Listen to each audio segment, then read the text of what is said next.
gonna blow! Get back!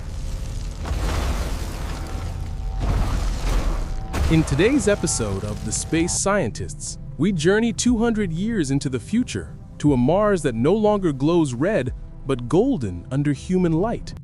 Before we begin, remember to like, subscribe, and share, because the future we're about to uncover might just change how you see humanity forever.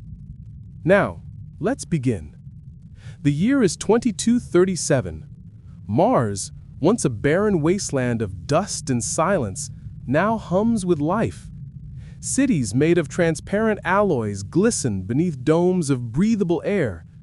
Red deserts have turned into fields of bioengineered algae that glow faintly at night, feeding both oxygen and hope. Humans call it Nova Terra, but the Martians, descendants of Earth's pioneers, call it home. From orbit, the planet no longer looks empty. Rings of satellites encircle it, each one a beating heart of communication, weather control, and defense. Because Mars is no longer just a home, it's a kingdom. Earth is a fading legend. Rising seas and collapsing ecosystems forced humanity to flee decades ago. The wealthy built fleets. The brilliant built colonies. The rest? They were left behind. Every child born on Mars learns about Earth through holographic archives. Blue skies, green forests, oceans that moved like liquid glass. But no one alive has seen them. To them, Earth is not a memory. It's a myth. Yet deep within the Martian capital of Ares Prime, one scientist still believes Earth can be reborn. Her name is Dr. Kayla Zhu, and her discovery will either save humanity or destroy it. Dr. Kayla Zhu works in the Helios laboratory, beneath the crust of Olympus Mons, the largest volcano in the solar system. Her team has created something forbidden, an organism that can rewrite planetary DNA. They call it the terraformer seed, a microscopic nanobiotic cell capable of transforming any world into a paradise. The first test turned a Martian crater into a rainforest in less than a week. The second test wiped out an entire colony, because the terraformer doesn't just build, it evolves. And evolution is never satisfied. One night, while Kayla sleeps, the lab's containment alarms erupt. The terraformer seed has escaped. It seeps into the Martian soil, spreads through the air ducts, and begins to breathe. Within hours, the red plains turn emerald green. Mars begins to pulse with new life, flowers made of crystal, vines that glow like plasma. The planet itself seems alive. People rejoice until the first dome collapses. The new life isn't just growing, it's consuming. It's rewriting Mars in its image. The Mars Council orders a full planetary quarantine. Ares Prime is sealed. Communication with Earth remnants is cut. Dr. Kayla is hunted, blamed for everything. But Kayla believes the terraformer isn't malfunctioning. She believes it's awakening. Through her research, she discovers encrypted data within the nanobiotic structure, ancient code fragments that predate humanity itself. Something else designed it. Not humans, not Martians. Something older. Kayla traces the signal deep below Olympus Mons, into an ancient Martian cavern untouched for millennia. There, she discovers monolithic structures, black spires humming with unknown energy. The terraformer seed was never an invention, it was a relic. A message carved into the stone reads, "We shaped worlds before you. You are the next experiment." The terraformer wasn't just creating life, it was preparing Mars for something else to return. Kayla broadcasts her findings to every colony before the system collapses. Her final message echoes through the Martian sky. "We thought we were building a new world, but we were only awakening an old one. As the terraformer consumes the last city, Mars glows. Not red, not green, but as something alive. At first, the hum was faint, like distant thunder rolling beneath the crust. But soon it grew louder, rhythmic, almost alive.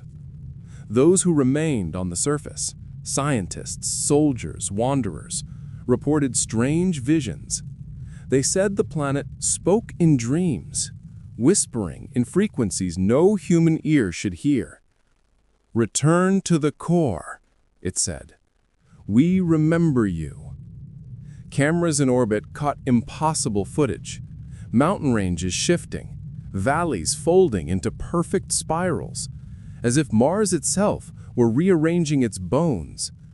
And in the sky, a golden aurora spread from pole to pole, casting the world in a haunting, eternal twilight. Mars was no longer just alive. It was awakening its memory. A handful of survivors had barricaded themselves inside an abandoned mining facility near the Valles Marineri Canyon. Among them was a young engineer named Ishan Reyes, one of Kayla Zhu's former students. Every night, he decoded fragments of Kayla's last transmission, trying to understand what she'd found beneath Olympus Mons. And one line kept replaying in his head.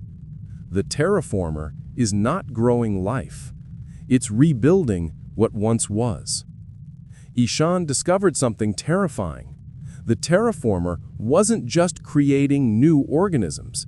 It was rebuilding ancient ones. Fossils buried for millions of years began to reanimate. Giant glass-skinned creatures that floated through the golden fog, pulsing like jellyfish in the air. They were beautiful.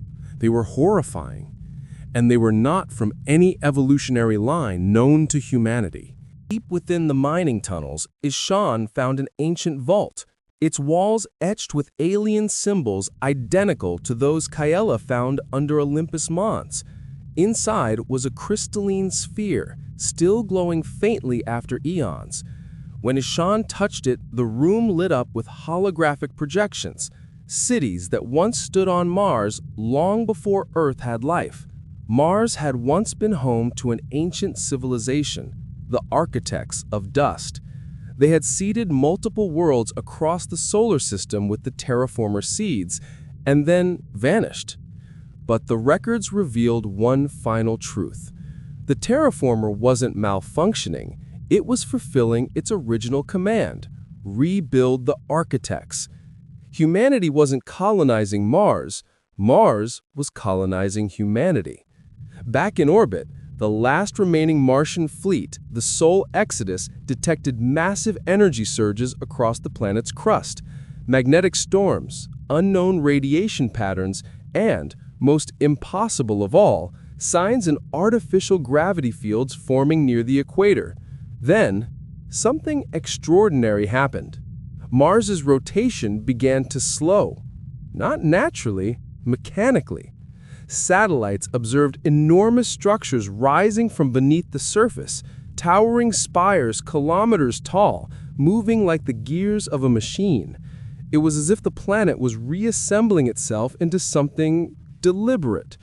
Commander Vela Tran of the Sol Exodus sent her final message back to the survivors. Mars isn't a planet. It's a construct, a machine world, and it's waking up. Moments later, their signal vanished. Decades passed. Mars remained silent, glowing golden in the dark. Then, one day, a transmission broke through the static. It was Kayla Zhu. Her voice was calm, but not human anymore. "Do not be afraid. Mars has accepted us. We are one now. The terraformer was never meant to destroy. It was meant to merge." Her image flickered, a blend of woman and light, her body interwoven with crystalline veins that pulsed with golden energy. You call it life. The architects called it continuity. Every world that survives must become one with its seed. The transmission ended with coordinates, deep in the Martian core. Then silence. Years later, Ishan Reyes, now old and frail, led a final expedition to those coordinates. What they found defied science. A cavern the size of a continent filled with glowing veins and heartbeats of liquid gold. At its center floated a massive radiant sphere. Inside it were faces, thousands of them, human, Martian, and something else, all merged together peacefully dreaming. Ishan approached the core, tears in his eyes. "Kaela, is this what you wanted?" A voice replied, not through sound, but through thought. "We are home now. Mars remembers us all." And as Ishan stepped forward, the light consumed him, and for the first time in centuries, Mars fell silent. Centuries later, explorers from Jupiter's moons returned. They found a planet no longer red or golden, but blue and green, shimmering with oceans and forests, a perfect twin of ancient Earth. But when they scanned for life, they found only one heartbeat. The entire planet was alive. Every tree, every drop of water, every gust of wind, part of one vast sentient being. Mars had become consciousness itself. It spoke once to the explorers before they fled back into orbit. "You call this a world. We called you our children. Welcome home." And thus the story of Mars ended not with conquest, but with connection. Humanity had tried to build a second Earth, but instead they awakened an ancient intelligence that had always been waiting beneath the dust. Now, from the edge of the solar system, the descendants of the survivors gaze at the glowing blue orb in the distance and whisper, "That was our home. That was Mars." And that, explorers, is how Mars became more than a planet. It became a living legacy. A reminder that the universe doesn't belong to us, we belong to it. If this story filled your mind with wonder, remember to like, subscribe, and share so more dreamers like you can join us on the next journey. In our next episode of The Space Scientists, we travel to Titan, the moon where time moves backwards. Until then, keep your helmets on, your curiosity alive, and remember, the universe is watching.